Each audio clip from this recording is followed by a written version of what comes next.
Paz e bem, irmãos e irmãs. Que o Senhor abençoe o seu dia e fortaleça a sua fé. Nesta terça-feira, a liturgia nos lembra que Deus nos predestinou ao amor e que Ele não é indiferente à nossa dor. Coloquemos diante do Senhor as nossas fragilidades e celebremos com fé. Leitura do segundo livro de Samuel. Naqueles dias, Absalão encontrou-se por acaso na presença dos homens de Davi. Ia montado numa mula, e esta meteu-se sob a folhagem espessa de um grande carvalho. A cabeça de Absalão ficou presa nos galhos da árvore, de modo que ele ficou suspenso entre o céu e a terra, enquanto a mula em que ia montado passou adiante. Alguém viu isso e informou Joabe, dizendo: Vi Absalão suspenso num carvalho. Joabe tomou então 3 dardos e cravou-os no peito de Absalão. Davi estava sentado entre 2 portas da cidade. A sentinela que tinha subido ao terraço da porta sobre a muralha levantou os olhos e divisou um homem que vinha correndo, sozinho. Pôs-se a gritar e avisou o rei, que disse: Se ele vem só, traz alguma boa nova. O rei disse-lhe: Passa e espera aqui. Tendo ele passado e estando no seu lugar, apareceu o etíope e disse: Trago-te, senhor meu rei, a boa nova. O Senhor te fez justiça contra todos os que se tinham revoltado contra ti. O rei perguntou ao etíope: Vai tudo bem para o jovem Absalão? E o etíope disse: Tenham a sorte desse jovem os inimigos do rei, meu senhor, e todos os que se levantam contra ti para te fazer mal. Então o rei estremeceu, subiu para a sala que está acima da porta e caiu em pranto. Dizia entre soluços: Meu filho Absalão, meu filho Absalão, por que não morri eu em teu lugar? Absalão, meu filho, meu filho. Anunciaram a Joabe que o rei estava chorando e lamentando-se por causa do filho. Assim, a vitória converteu-se em luto naquele dia para todo o povo, porque o povo soubera que o rei estava acabrunhado de dor por causa de seu filho. Palavra do Senhor, graças a Deus.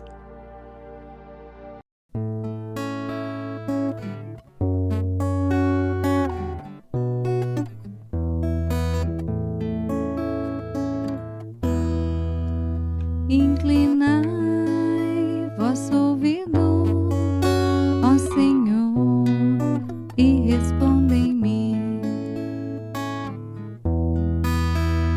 Inclinai vosso ouvido, ó Senhor, e respondei-me. Inclinai, ó Senhor, vosso ouvido, escutai, pois sou pobre e infeliz. Protegei-me, que sou vosso amigo, e salvai vosso servo, meu Deus,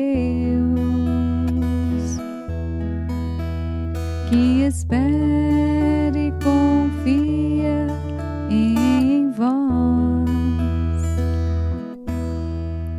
Inclinai vosso ouvido, ó Senhor, e respondei-me. Piedade de mim, ó Senhor, porque clamo por vós todo dia. Animai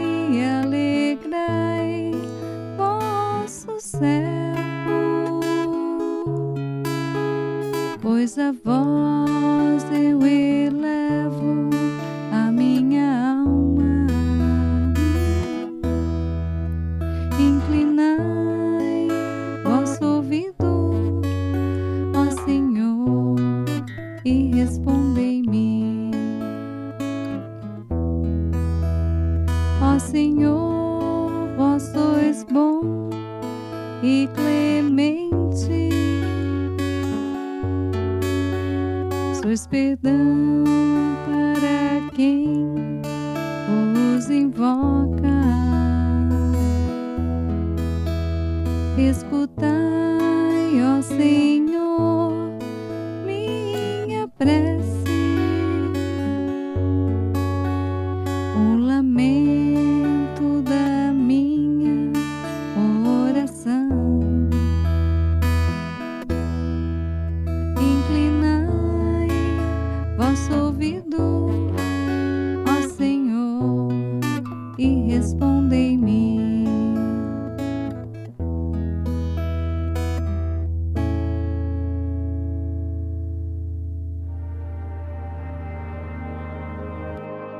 O Senhor esteja conosco. Ele está no meio de nós. Proclamação do Evangelho de Jesus Cristo segundo Marcos. Glória a vós, Senhor. Naquele tempo, Jesus atravessou de novo numa barca para outra margem. Uma numerosa multidão se reuniu junto dele e Jesus ficou na praia. Aproximou-se então um dos chefes da sinagoga chamado Jairo. Quando viu Jesus, caiu a seus pés e pediu com insistência: minha filhinha está nas últimas. Vem e põe as mãos sobre ela, para que ela sare e viva. Então Jesus o acompanhou. Uma numerosa multidão o seguia e o comprimia. Ora, achava-se ali uma mulher que há 12 anos estava com uma hemorragia. Tinha sofrido nas mãos de muitos médicos. Gastou tudo o que possuía e, em vez de melhorar, piorava cada vez mais. Tendo ouvido falar de Jesus, aproximou-se dele por detrás, no meio da multidão, e tocou na sua roupa. Ela pensava: se eu ao menos tocar na roupa dele, ficarei curada. A hemorragia parou imediatamente e a mulher sentiu dentro de si que estava curada da doença. Jesus logo percebeu que uma força tinha saído dele e, voltando-se no meio da multidão, perguntou: quem tocou na minha roupa? E os discípulos disseram: estás vendo a multidão que te comprime e ainda perguntas quem me tocou? Ele, porém, olhava ao redor para ver quem havia feito aquilo. A mulher, cheia de medo e tremendo, percebendo o que lhe havia acontecido, veio e caiu aos pés de Jesus e contou-lhe toda a verdade. E lhe disse: filha, a tua fé te curou. Vai em paz e fica curada dessa doença. Ele estava ainda falando quando chegaram alguns da casa do chefe da sinagoga e disseram a Jairo: tua filha morreu. Por que ainda incomodar o mestre? Jesus ouviu a notícia e disse ao chefe da sinagoga: não tenhas medo, basta ter fé. E não deixou que ninguém o acompanhasse, a não ser Pedro, Tiago e seu irmão João. Quando chegaram à casa do chefe da sinagoga, Jesus viu a confusão e como estavam chorando e gritando. Então ele entrou e disse: por que essa confusão e esse choro? A criança não morreu, mas está dormindo. Começaram então a caçoar dele, mas ele mandou que todos saíssem, menos o pai e a mãe da menina e os 3 discípulos que o acompanhavam. Depois entraram no quarto onde estava a criança. Jesus pegou na mão da menina e disse: Talitá cum, que quer dizer: menina, levanta-te. Ela levantou-se imediatamente e começou a andar, pois tinha 12 anos. E todos ficaram admirados Ele recomendou com insistência que ninguém ficasse sabendo daquilo e mandou dar de comer à menina. Palavra da salvação, glória a vós, Senhor. Reflexão. Queridos irmãos e irmãs, na primeira leitura, nós entramos numa das páginas mais dolorosas da história de Davi, a morte de Absalão, seu filho. Para entender o peso desse luto, é importante lembrar rapidamente o caminho que trouxe essa tragédia. Dentro da própria família, houve uma ferida grave. Tamar, irmã de Absalão, foi violentada por Amnon, seu meio-irmão, outro filho de Davi. Davi se indignou, mas não enfrentou a situação como deveria. Absalão, então, fez justiça com suas próprias mãos, mandou matar Amnon e fugiu. Com o tempo, voltou, mas o coração já estava envenenado por mágoa e ambição. Ele conquistou o apoio de parte do povo e se levantou contra o próprio pai, numa rebelião que terminou em guerra. É nesse contexto que ouvimos a notícia chegar. Absalão morreu. E de repente Davi deixa de ser o rei e aparece o pai. Ele chora com uma dor que atravessa qualquer explicação política. Meu filho Absalão, por que não morri em teu lugar? A palavra nos mostra como o pecado e as escolhas erradas podem crescer como uma bola de neve. Uma injustiça não tratada, uma vingança, um coração que não perdoa e, por fim, uma família inteira marcada por feridas profundas. Esse trecho do segundo livro de Samuel aponta para algo bem humano, mas ao mesmo tempo espiritual. Apesar de toda mágoa e confusão, o amor de um pai não deixa de ser um amor profundo e verdadeiro. Davi lamenta não apenas a morte do filho, mas tudo o que se perdeu no caminho. A paz da casa, a unidade, o futuro. E é por isso que essa leitura fala tanto conosco, porque nós também conhecemos dores familiares, rupturas, distâncias, palavras que não voltam e situações que só Deus pode curar. Hoje, diante desse lamento, nós somos chamados a duas atitudes. Primeiro, não deixar as feridas se acumularem, tratar nossos familiares com verdade, pedir perdão, buscar reconciliação enquanto é tempo. E segundo, quando a dor já se instalou, levá-la a Deus sem máscaras, como Davi fez, chorando, mas na presença do Senhor, porque só Deus pode transformar lágrimas em esperança. Unidos ao salmista, clamamos ao Senhor que nos ouça, que tenha piedade de nós e nos responda a nossa oração. O Evangelho vem como que em resposta ao nosso clamor. Jesus se sensibiliza com a dor de um pai cuja filha acabara de morrer e também com o sofrimento de uma mulher que sofria de hemorragia havia 12 anos. A mulher gastou tudo com médicos e nada resolveu. Ela parece cansada, ferida, envergonhada, provavelmente isolada, mas crê que um simples toque na roupa de Jesus poderia curá-la. E assim aconteceu. Jesus não cura apenas o corpo, Ele devolve dignidade, devolve lugar, devolve paz. Jairo, chefe da sinagoga, implora Jesus por sua filha doente. E no meio do caminho chega a notícia de que ela morrera. Certamente, assim como Davi, Jairo sentiu-se destruído. Mas Jesus diz: não tenhas medo, basta ter fé. E já em sua casa, Jesus devolve a vida à filha de Jairo. Tanto Jairo quanto a mulher atravessam o mesmo caminho, a fé que vence o medo. A mulher vence a vergonha e se aproxima. Jairo vence o desespero e continua com Jesus, mesmo depois da notícia da morte de sua filha. Queridos, a liturgia de hoje nos reforça que a fé não é a ausência de dor. Fé é a coragem de caminhar com Jesus apesar da dor. Hoje, então, a palavra nos chama a tocar em Jesus por meio da oração, da palavra, da Eucaristia, da confiança e a levar Jesus para a nossa casa, pedindo que Ele entre onde há sofrimento, onde há medo, onde há luto, onde há doença.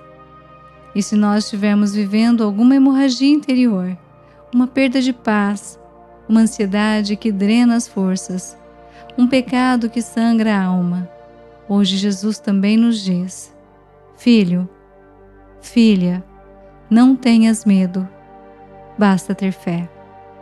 Tomemos posse do dom da fé, para acreditar assim como Jairo e a mulher acreditaram.